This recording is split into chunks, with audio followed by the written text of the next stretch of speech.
Good afternoon, everyone.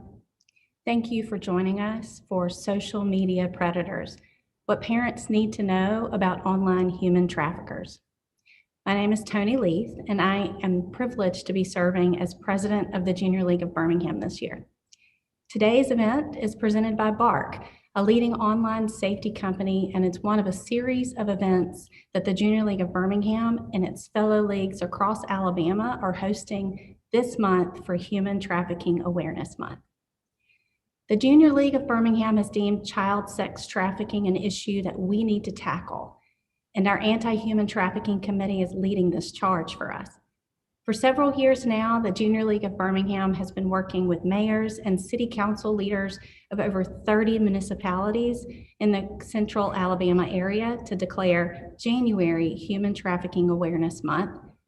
We also offer trainings on this topic to community organizations and hotel employees. On your screen, you'll see a donate button. While this month's educational events are free because of the generous support of Regions and the Junior League of Birmingham, any donations that we receive during this event will support future efforts to aid in the fight against human trafficking. Many thanks to those of you who have already given. If at any point during the presentation you have questions, please post them in the chat and we'll address those at the end of the session today during our Q&A time. Before we begin, I want you to all be aware that this is a hard topic and it can be triggering. We will be talking about abuse against women and children.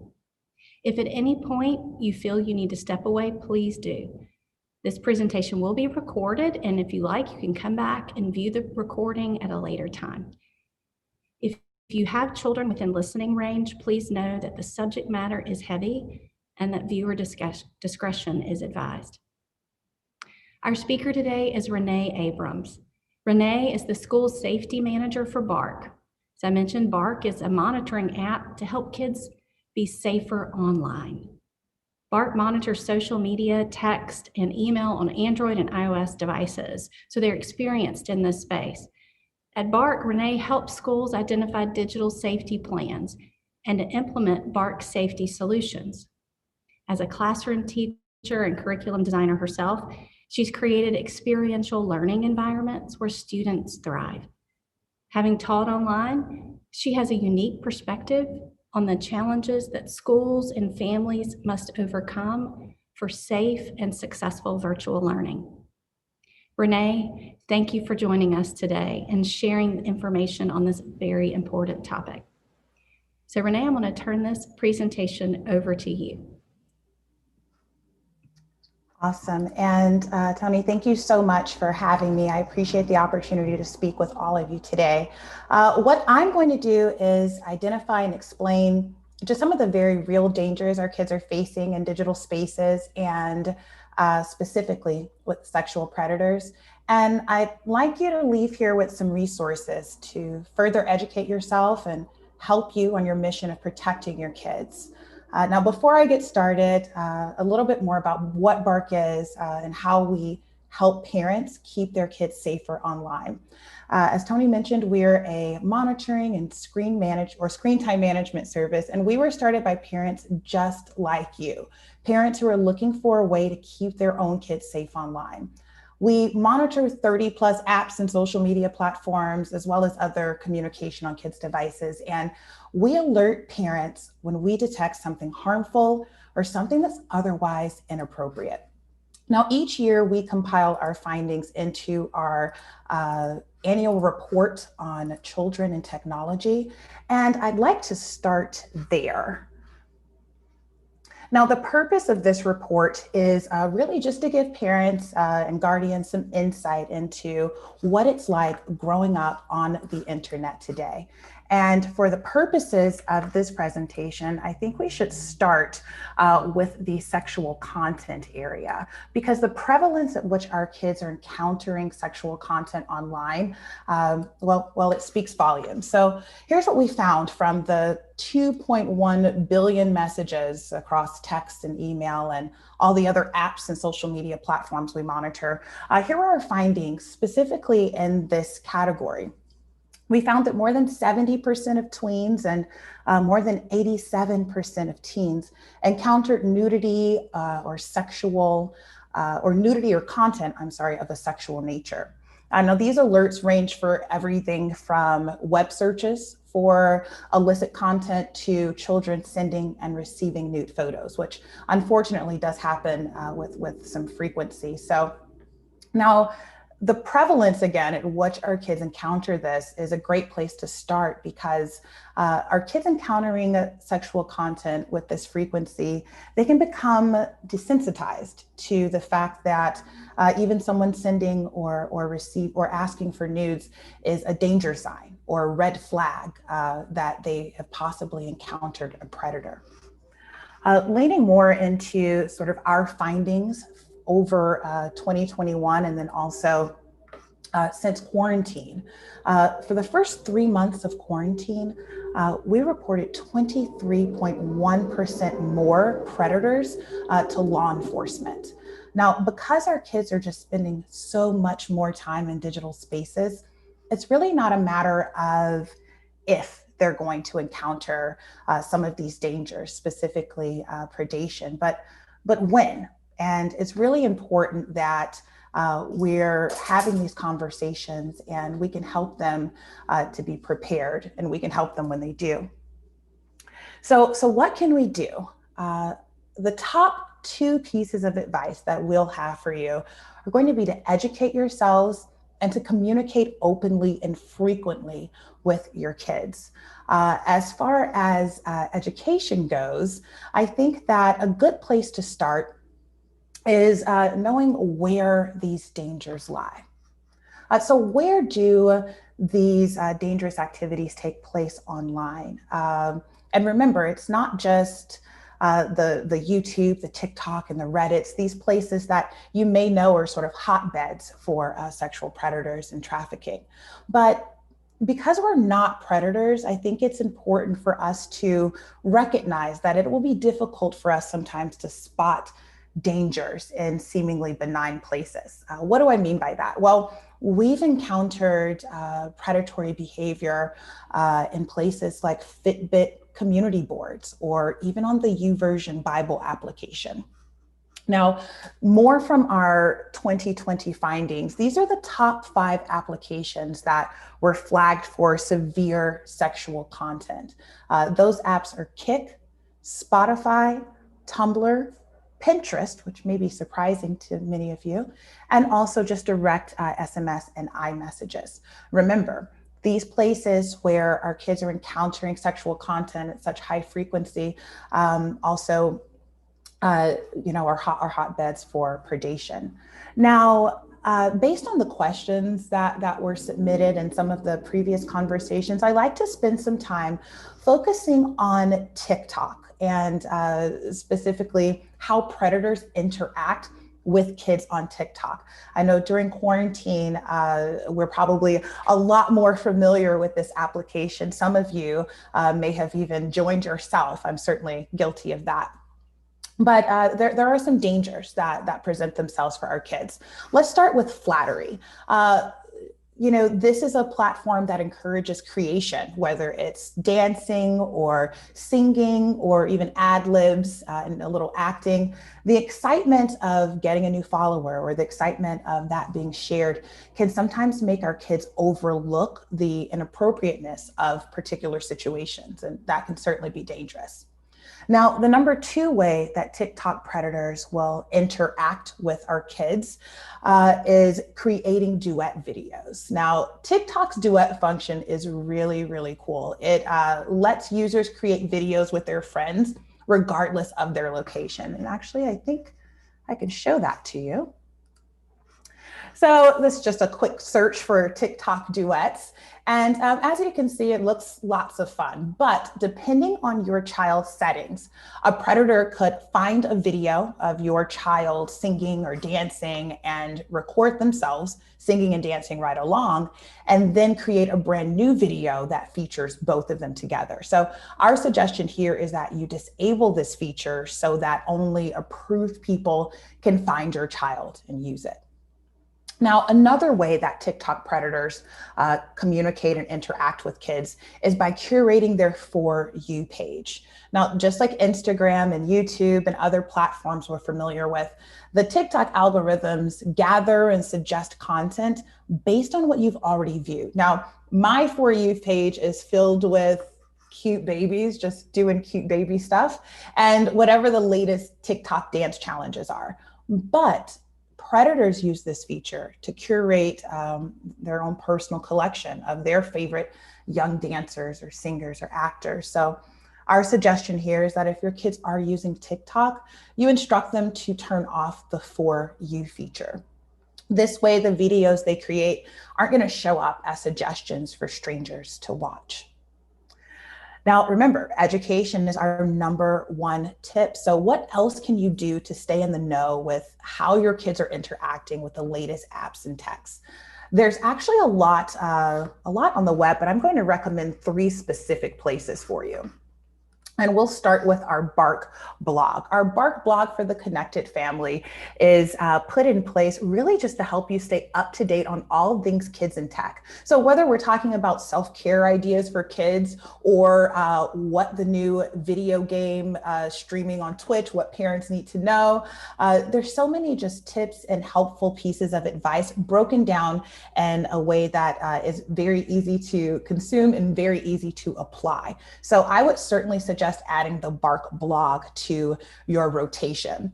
And back to this education piece before I move on, I know that as a former educator, professional development is something that was not only good to have, but it was required, right? Your child's educators are required to keep up with best practices on learning and teaching. And so one of the things we suggest to parents, especially in this tech age, is that we have a digital sort of development program, and whatever works for you. Maybe that's monthly. You attend a webinar or presentation such as this to keep in the know, to stay in the know with how your kids are interacting with tech and kind of what's new and cool out there, and also what dangers you should be aware of.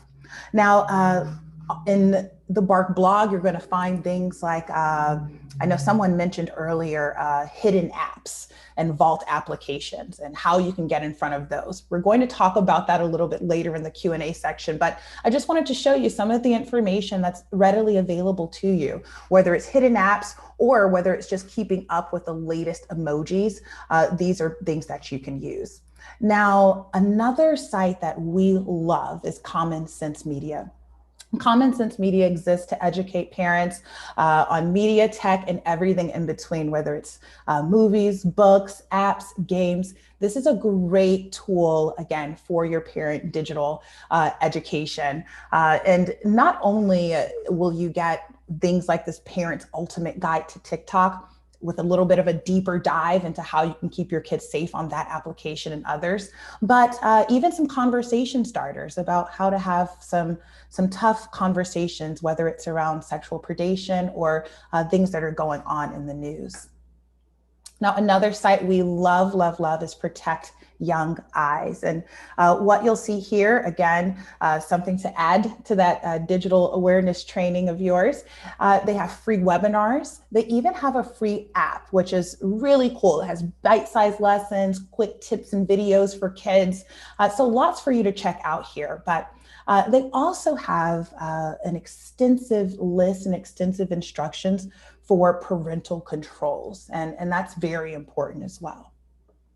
Now, speaking of parental controls, one of the things that we offer here is the Bark-O-Matic, and we love this Bark-O-Matic. It's an interactive website, and it allows you to enter all of the tech and devices that your child interacts with, whether it's apps or games, phones, tablets. You enter these in, and you're going to receive parental control instructions, just personalized for you and your family. Now, we created this because, well, here within Bark, our own employees, even we were struggling to to figure out, the same things with all the tech that our kids have access to. How do we make everything as safe as possible for them? Locking down phones and computers and TVs and routers, it gets very, very confusing. So we set out to solve this problem for ourselves and develop this really, really great tool for parents. And this is something that we'll drop in the chat as well, but the Barcomatic is an excellent tool for parental controls. I know that some of you think, oh, my kids are going to get around parental controls. There's no point. There really, really is, especially when we talk about sexual predators. Making that effort, it has shown to be a deterrent, and we'll wrap back around to that a little bit in a moment. So what else can you do? You can have engaging conversations with your kids around digital safety. Those resources that I just showed, the Bark blog, Common Sense Media, Protect Young Eyes, they all have tips for continuing conversations with your kids around sexual predators and many other online dangers. So we encourage you also, though, to check out the documentary Childhood 2.0. This documentary features actual parents and kids, as well as just experts in child safety and development. And the reason this was compiled was to just give parents, again, some real life insight into what it's like to grow up today as a kid on the internet. So you'll get to hear from those experts, but the cool thing is you also get to hear from parents, and you also get to hear from kids, and really see some of the blind spots as well. Now, this is one that I would encourage you to watch alone, and then determine if it's appropriate to watch with your children based on their age and your level of comfort. But this is certainly something that you could watch together as a family. And then there are discussion questions after to help you keep these conversations going. So definitely I'd encourage you to check out this documentary, Childhood 2.0. Not only, I think it's available online on YouTube, and we'll drop that link to this site. And it's also something you could watch if you're on Amazon Prime as well. Now, another tip for just developing community and staying in the know with what's going on in tech is we encourage you to join a parenting group. We know that parenting in a tech world, it's a free community that has, I believe it's now 95,000 plus parents here. This group has exploded because, well, obviously parents need community, and we need to know more about tech and how our kids are engaging. So this group helps parents navigate the landscape of raising kids in this digital age that we know changes sometimes from day to day. And it also gives you space to support each other, to figure out what's going on with all the coolest apps, to maybe get some advice from how other parents are dealing with some tough situations and latest trends as well. Now, another very, very important step when we talk about protecting our kids in digital spaces is going to be monitoring and managing your family's tech usage. Now, I know, of course, the account monitoring tech lady is going to be the one to tell you this is an essential step, but I'd like to take a little bit of time and talk about why. Specifically as we talk about sexual predators, many of you, especially if you have been attending this series, are probably aware of the fact that there's several stages of grooming. First, there's the friendship forming stage, and then there's the relationship forming stage, and then we have the risk assessment stage. And this is where the predator tries to gauge the level of threat and danger that the caregivers themselves pose. They're going to ask questions to find out how closely this child is monitored online and also in real life. This lets them know, how likely are they to be reported? How likely is the child to go to their parents and say, hey, something's wrong here? So this is where Bark and monitoring and management in general are going to come into play. And also, remember I said earlier why parental controls are important as well. See, at this stage, predators are going to ask questions like, Are your parents around? Do they bug you with parental controls? It's so annoying. Who else uses your computer? Can you delete your chats? When you delete them, can your parents see them? Do your parents monitor your online accounts? These are all questions that we have gathered from predators that have actually been caught. And in their interviews, they've said that this is a deterrent. When they press and they ask these questions and kids say, well, yeah, my parents do monitor my accounts. It's so corny. Or, yeah, my parents are around all the time. They check my browsing history or, all of these things. Or, yeah, my parents are always putting parental controls back on. Even though I try to get around them. All of these things just show that, hopefully your kids aren't trying to get around them, but all of these things do show that you're involved and that the predator is more likely to be caught or reported, and that they're just monitored online and in real life. Again, at this stage, this is where predators have said that, this is a deterrent. This is a place where they are more likely to back off if a child's to answer, yes, these accounts are monitored, or yes, my parents are very vigilant in my online activity. One of our trusted advisors, Richard Wistocki, with a who's a cyber crimes detective, this was from a recent seminar presentation of his. And we learned that the average internet predator has 250 victims in their lifetime. These predators move fast. They move very, very fast. And I think that that's important to note, that this really is a real and prevalent danger to our kids online.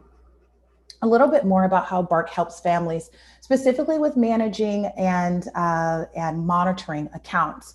Remember, we're going to monitor for digital dangers.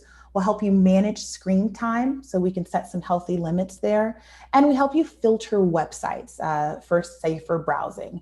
By filtering websites, you can determine the content that you allow and the content that is denied. And again, those are conversation starters as well with your kids around, what sites are blocked and maybe why.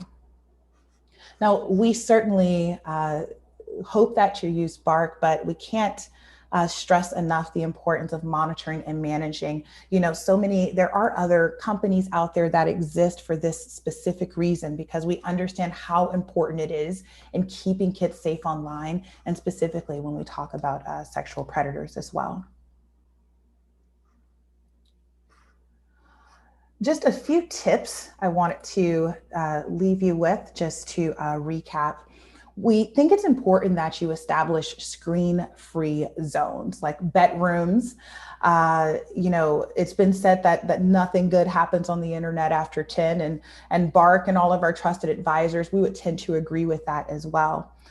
Those other sites that I mentioned, whether it's Common Sense Media or Protect Young Eyes, we certainly encourage you to incorporate those, our Bark blog. Just build yourself a training program, for lack of a better word, where you are making sure that you're always up to date, or at least engaged in some sort of conversation about what the newest trends are in digital spaces. Now, another thing we recommend is that you set up a tech contract.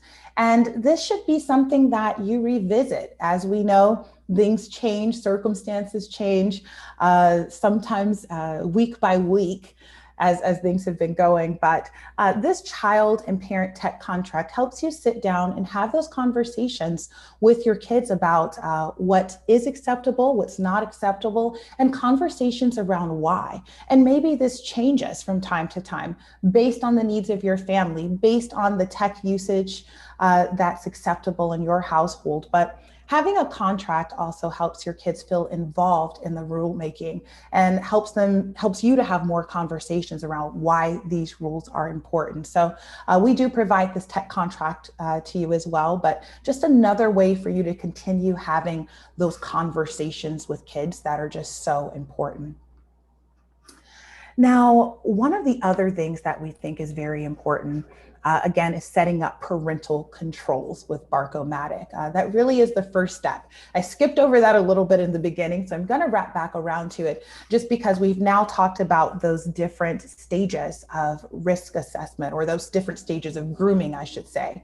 And I can't stress enough that parental controls really is going to be the first step in keeping our kids safer online. But also remember, at that risk assessment stage, having parental controls in place and having a monitoring system in place is really going to be helpful as well. I'm going to hop back over to one of the sites I showed earlier, this hiding in plain sight blog, because it was something that came up previously and I think it bears conversation. So vault applications, many of you are aware that there are many apps out there that will appear pretty innocuous on the screen. It might look like a calculator. It might look like the camera icon, but these apps are in place to, and sometimes they're called ghost photos or decoys or photo vaults, but all of these types of vault applications are designed so that you can hide activity, whether it's sexting or other inappropriate communication. But they're also useful for just preventing parents from sort of peeking into your photo roll and seeing something that kids would like to keep private. So one of the questions I received was, how do we stay on top of the Vault apps? What are they? And I'm going to scroll down for a moment just to show you that there are a lot of apps out there right now. These apps right here, they change so often that this is why it's important for you to have monitoring. A monitoring service such as Bark is going to alert you when your child's downloaded one of these vault or decoy applications. I would even venture as far as to say that the ones that are listed here now may already be taken off the market. That's how quickly they change. So vault applications in particular are one of those areas where you can only stay in the know so much. It's one of those areas where you're going to have to deploy some digital safety tools to get in front of it, and monitoring is certainly helpful with that. Another question I wanted to wrap back around to had to do with emoji slang. This also changes very, very often. And emoji sometimes, or I should say rarely, mean what we think that they mean when it comes to kid speak. So this is another place where you can certainly, add to your parent digital education series. I would certainly add to that a glimpse at what the current emojis and codes are for, my parents are around, or keeping parents in the dark. There are a lot of those codes and emojis out there, but it's another place where, again, account monitoring is really going to come into place. If there's a series of emojis that detect or that denotes sexual predation, or that denotes some other illicit content, you would be alerted to that rather than you having to sort of figure it out and do the research around it as well. Now, our special projects team went undercover to really show parents what dangers are lurking on the internet, specifically when we talk about sexual predators. And the point that our team was trying to show to parents here is that it's prevalent, and that it is just so very easy for our kids to fall victim to this. So what I'd like to do before I talk a little bit more about the Stonefish Project and why I think it would be helpful for you to check this out on your own, I'd like to just show you a quick clip. So bear with me for a moment, and I will get this loaded. And the point of this is just to show you how quickly our kids can come into contact with predators online.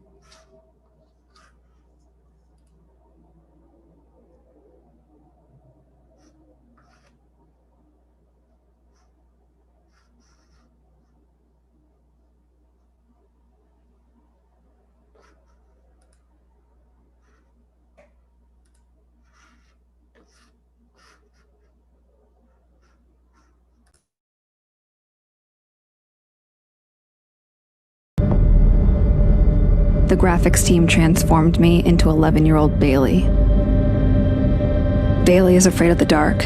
She hasn't had her first crush yet. She's still prepubescent. A parent might assume Bailey would be insulated from any sort of predatory attack. We launched our 11-year-old persona online. 444 and go.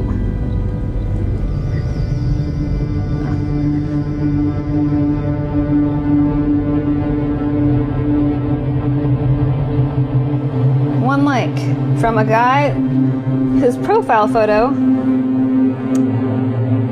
is a penis. So let's say 1 minute and 7 seconds. We have a message request. Although sorry, 2 more requests just came in. How much time? A minute and 40 seconds? Yeah. How old are you? You go to the profile, you know that is a child. It also says in the profile that the child is in 6th grade. Another one. It's just lighting up, like the inbox is just boom, boom, boom, boom.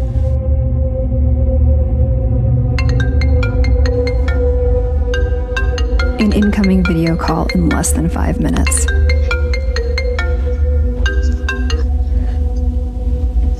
I can't see you.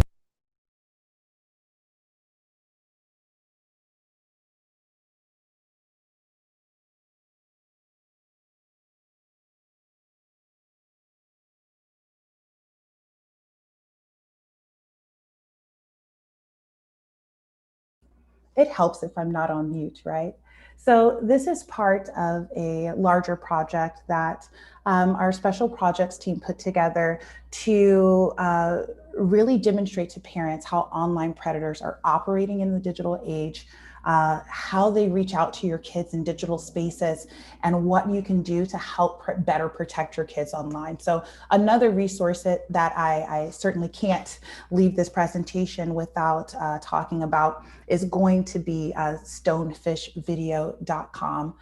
So certainly please check this out, and we'll put that in the chat box as well. And not only are you going to be able to get some more information behind this project and watch the full video, but there'll be some discussion questions for you and your kids as well. And then also some resources for you around this particular topic. Now, there are some questions that we get pretty often from parents when it comes to screen time, when it comes to which apps are acceptable. There's so many questions that we have to go back to those first 2 points. And those first 2 points are that the main things that you can do to keep your kids safer in digital spaces, whether we're talking about sexual predators or cyberbullying or suicidal ideation, or all of these things that negatively impact our kids in digital spaces, the top 2 pieces of advice that we can give you are going to be to educate yourselves and also to have open and honest conversations with your kids. All of the resources that I've shared with you today are going to help you to do those 2 things. And also, one of the things that we've put in place is, I've already showed you our Bark blog. Another thing I'd like to show you before we end here today is a really great resource that we've put in place for parents, and that's our Parenting in a Tech World book. I know I've sort of gone through a lot of doom and gloom things today, and it's important that we look these difficult situations and these difficult numbers right in the face so that we can tackle them. However, I think we should understand also technology is awesome. Our solution is never going to be to take away tech. It's here to stay. So Parenting in a Tech World is an incredible resource that is going to help you to navigate these waters. And the other piece of advice that we give our parents is just to have some grace with yourself and also with your kids, and to remember that it's not if they encounter these things, but it's when. And so as great and as awesome as technology is, it's important for us to remember the digital dangers that are there as well, and also to help prepare our kids and help them through that also. Tony, I know we have some questions, and I wanted to give us enough time to get to those. Should we flip over to that now? That sounds great, Renee. I'm going to ask Let's see, we're going to pull up a couple of questions. While we're gathering those, I have one for you. So you've talked a good bit about social media applications and how predators use those platforms for identifying kids. Could you talk a little bit about online gaming and how that is used to target children by sexual predators? Well, that's a really, really good point. And it's something that is also addressed in parenting in a tech world, and also on Common Sense Media and Protect Young Eyes. And I'm looking down for a moment because I earmarked something specifically having to do with pedophiles and gaming. Uh, and so what we learned is that there's just a lot of concern for parents with these online games, whether it's Roblox or Fortnite.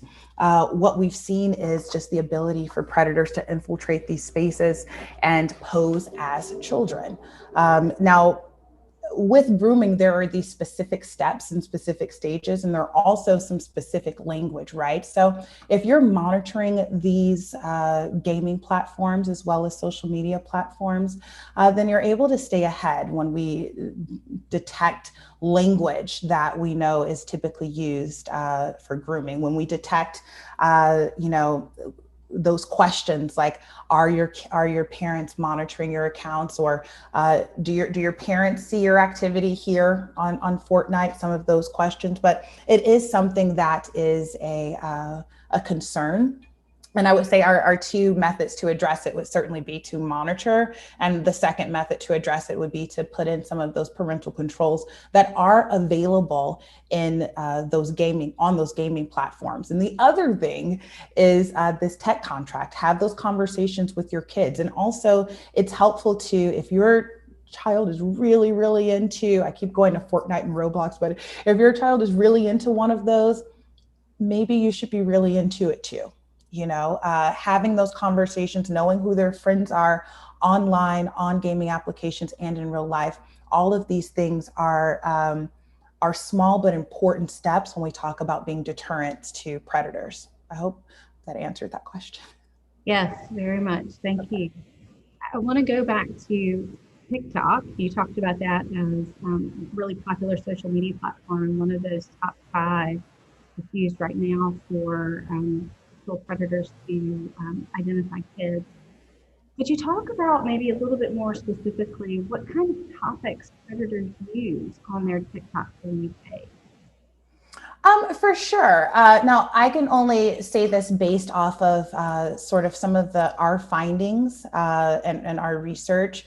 One of the things that I shared before was our parents' guide to TikTok. So I encourage you to check that out on our Bark blog. And it's everything you need to know, including what type of content predators are looking for. But when we're talking about TikTok, we're really talking about 3 main categories, right? We're talking about singing, dancing, and acting. And so I am, well, I guess, I'll admit it, fine. I'm addicted to all of the TikTok dance challenges. That is what has happened to me during quarantine. But that is a way that, again, if I go back to my For You page is going to be filled with sometimes even kids dancing to whatever the newest TikTok dance challenge is. And so, I would say, again, just based on what we see in the research, again, also from Common Sense Media, whatever the most popular thing is, that's something that, predators can use flattery or they can use, other methods to contact your kids. So there's not one, if the answer you were looking for was one particular thing, like, kids who are, recreating musicals, and that's a hotbed for predators. Unfortunately, there's not just one particular content category. That is what sort of makes it so dangerous.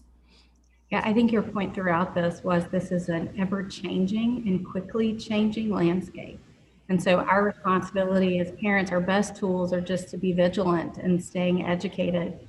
That the list of I guess, apps that are preferred is constantly changing. And so I don't know that you have necessarily, one of our questions was, are there like really, really, really bad apps, ones that we need to be looking for and take action on? There are, and I'm so glad that you said that this is changing, and it's changing all the time. Because it's changing all the time, this is again where account monitoring comes into play. The tech does the work of staying in the know for you. And so one of the things that parents will be alerted to with Bark is risky apps. And if a child were to download something that is on that risky app list, it's something that you would receive. Now, all of those things I showed earlier, whether it's TikTok or YouTube or certainly Reddit, there are some red flag applications that I will drop a link in the box before this is over, just so you all can check that out. But again, I believe we believe that Common Sense Media would be a great place for you to sort of to bookmark, because they're always updating that list of risky apps. And we actually check that out as well. But the two things that would help you stay in the know for risky apps, besides the ones that are already top of mind for you, are definitely going to be Common Sense Media, and then also having a monitoring service that can alert you when there's a risky application. Because honestly, sometimes, often I would say the tech alerts you to something being risky before you've ever even heard of it. For instance, TikTok used to be Musical.ly, right? Yeah. So our tech started alerting to TikTok. What's TikTok? So that's just one example. These things change so often and they rename themselves. You kind of have to have another tool in your pocket to stay in the know. Right. I think that's the thing, right? Is don't feel like you have to become the expert on this. It's identifying resources that help you put those tools in your tool belt. For sure. Another thing you brought up earlier in the presentation was acknowledging the pandemic and the impact of the pandemic, with obviously more kids that are online because of schooling shifting to online during quarantine. I think you reported more than 20% increase, is that right, in predators being reported? Could you tell a little bit more about that? Were there new ways that predators were coming online and identifying kids? Was there anything in that, just a greater exposure? What really led to that increase? What a great question. And I think it speaks to a few things. And it was the first 3 months of quarantine, we reported a 23.1% increase in predators that we, alerted the authorities about. We're very proud to partner with the National Center for Missing and Exploited Children and the FBI. And so that is something that we take very seriously, and we do report those instances to the authorities. Now, as far as why, we can only, say that it's because kids are just spending so much more time in these digital spaces. And I think it also bears noting something I mentioned earlier.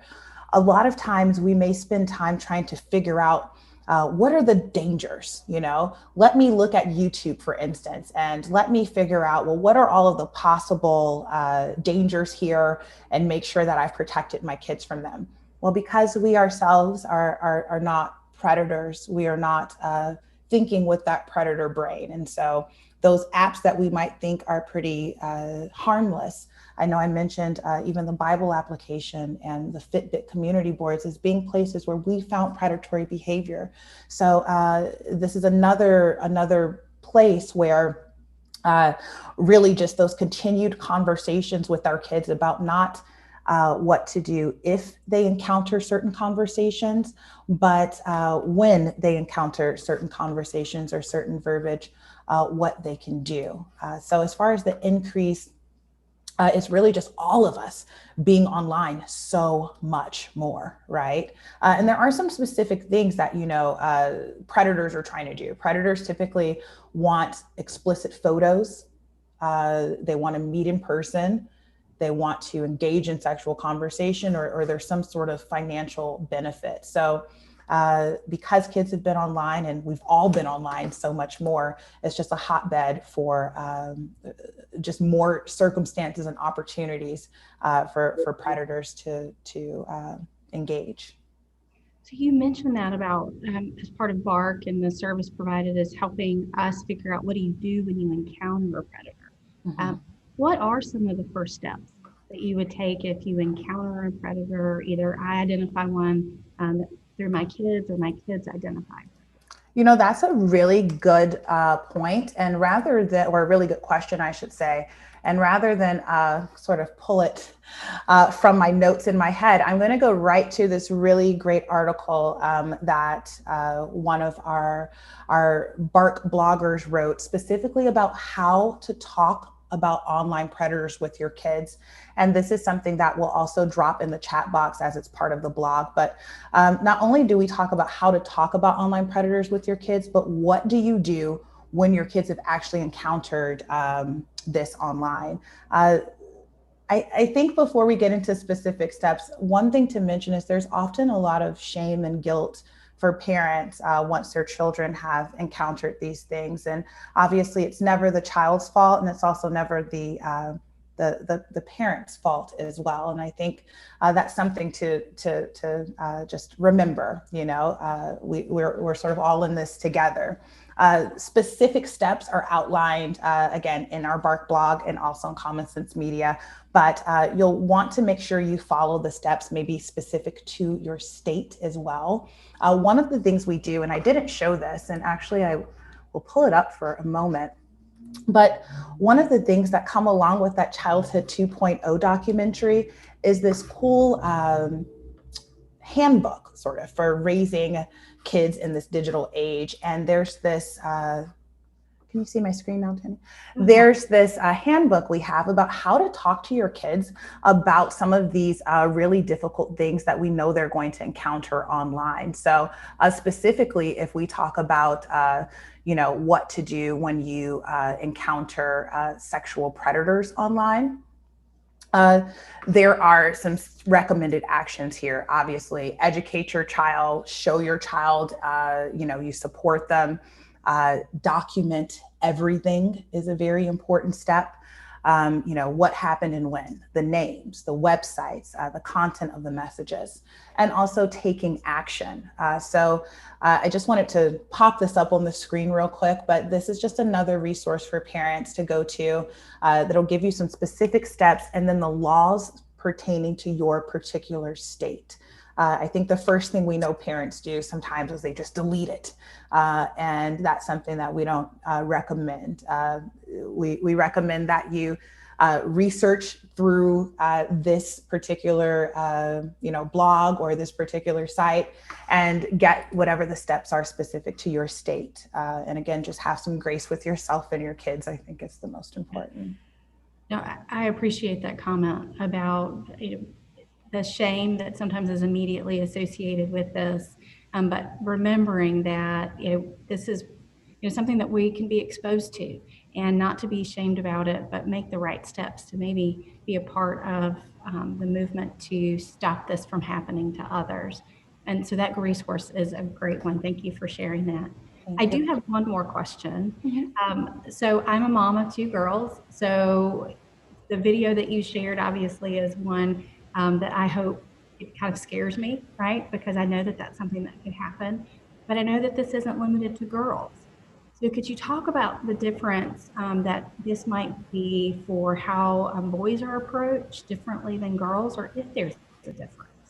You know, I will say I'm not, you know, that is beyond my level of expertise as far as the differences in how they're approached. But one thing I am aware of is that the language is very, very much the same. For instance, a predator that's reaching out to me online, and a predator that's reaching, or I shouldn't say me, I'm not a child, that's right.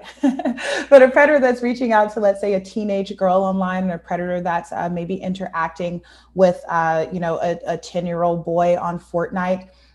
Even though maybe the type of communication is different, there's this pattern of communication that predators follow. That's how we're able to know that there's 6 stages of grooming, because they fall in line, right? And so because of that pattern of communication is so very specific, and it doesn't deviate much.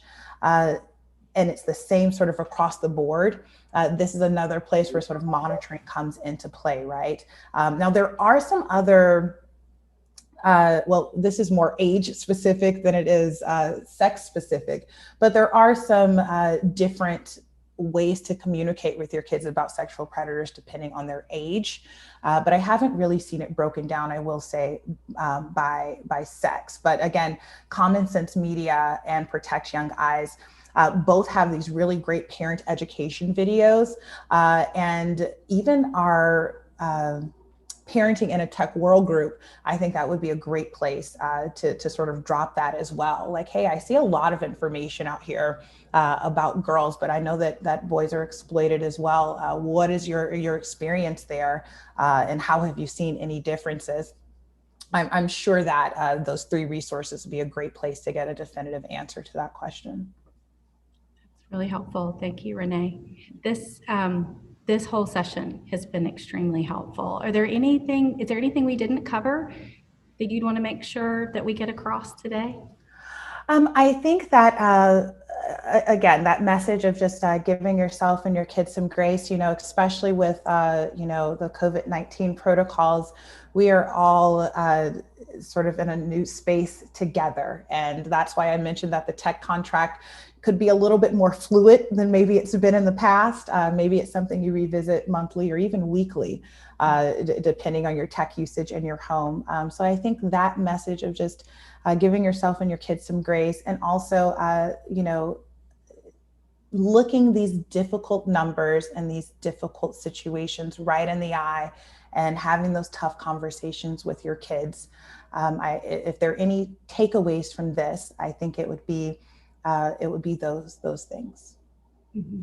Well, thank you, Renee. This has been wonderful information, really providing great tools to put in our tool belt as parents and caregivers to keep our kids safe in an online world.